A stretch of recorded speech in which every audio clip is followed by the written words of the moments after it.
Selamat pagi anak-anak. Pada pagi hari ini kita akan membahas mengenai bab 2 yaitu tentang statistika. Adapun tujuan pembelajaran kalian pada bab 2 ini ialah siswa mampu membaca dan menyajikan data dalam bentuk tabel distribusi frekuensi, histogram, dan poligon. Berikutnya, siswa mampu mendeskripsikan dan menghitung berbagai ukuran pemusatan, ukuran letak, dan ukuran penyebaran data dengan tepat melalui latihan soal-soal dan uji kompetensi.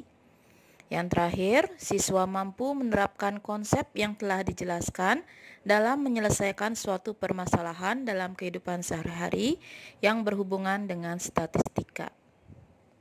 Membaca dan menyajikan data dalam bentuk tabel distribusi frekuensi, histogram, dan poligon.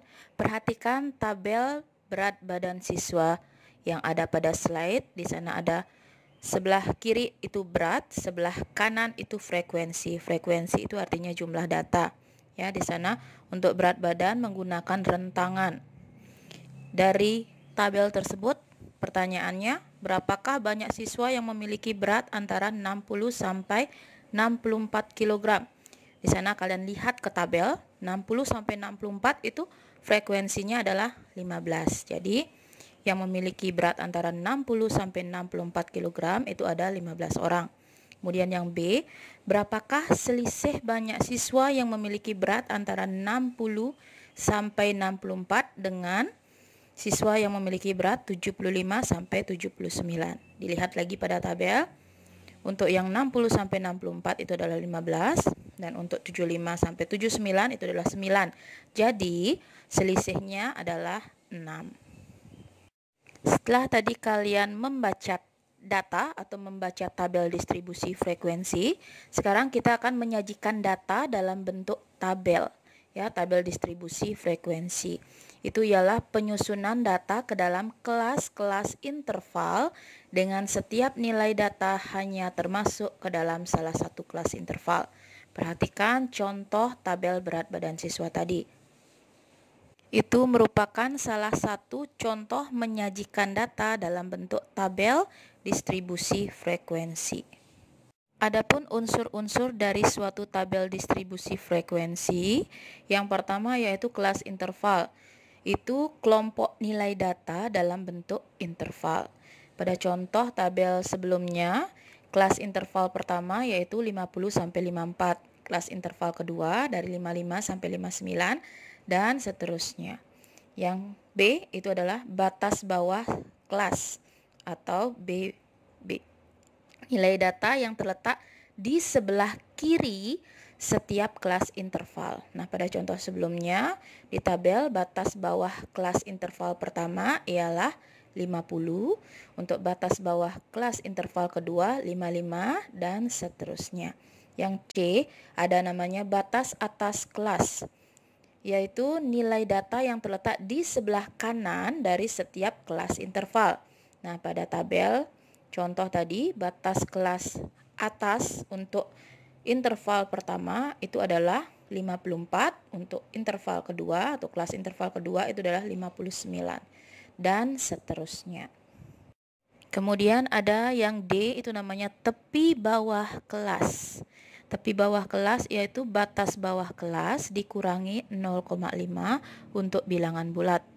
Pada contoh di tabel sebelumnya, berarti tepi bawah kelas interval dari 50 sampai 54 adalah 50-nya kita kurangkan dengan 0,5. Di sana memperoleh tepi bawah 49,5.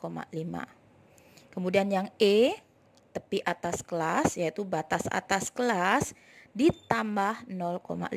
Jadi untuk contoh sebelumnya, tepi atas kelas interval 50 sampai 54 adalah 54 ditambah 0,5. Jadi tepi atasnya dia adalah 54,5. Kemudian yang F, titik tengah, yang namanya titik tengah yaitu batas atas ditambah batas bawah dibagi 2. Jadi untuk kelas interval 50 sampai 54 itu titik tengahnya ada di 52.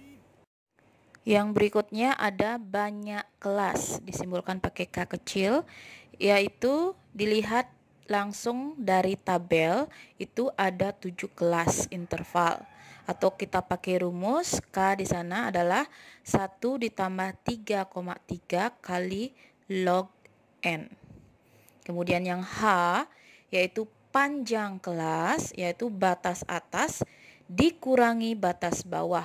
Pada contoh sebelumnya berarti panjang kelasnya adalah 54 dikurangi 50 tambah 1. Jadi panjang kelas pada interval pertama yaitu 5. Adapun jenis-jenis tabel distribusi frekuensi.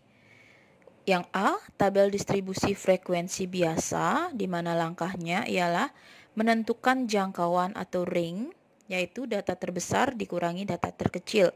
Kemudian nomor 2, kita menentukan banyak kelas. Nomor 3, kita menentukan panjang kelas. Nomor 4, kita menentukan interval kelasnya. Dan yang terakhir, kita membuat tabel lalu memasukkan frekuensi tiap kelas dengan bantuan turus. Turus itu artinya yang kayak garis-garis ya.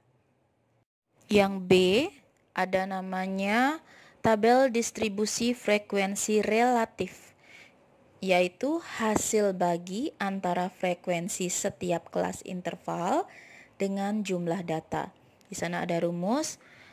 Frekuensi relatif itu sama dengan frekuensi ke I dibagi dengan jumlah dari frekuensi FI-nya kali 100%.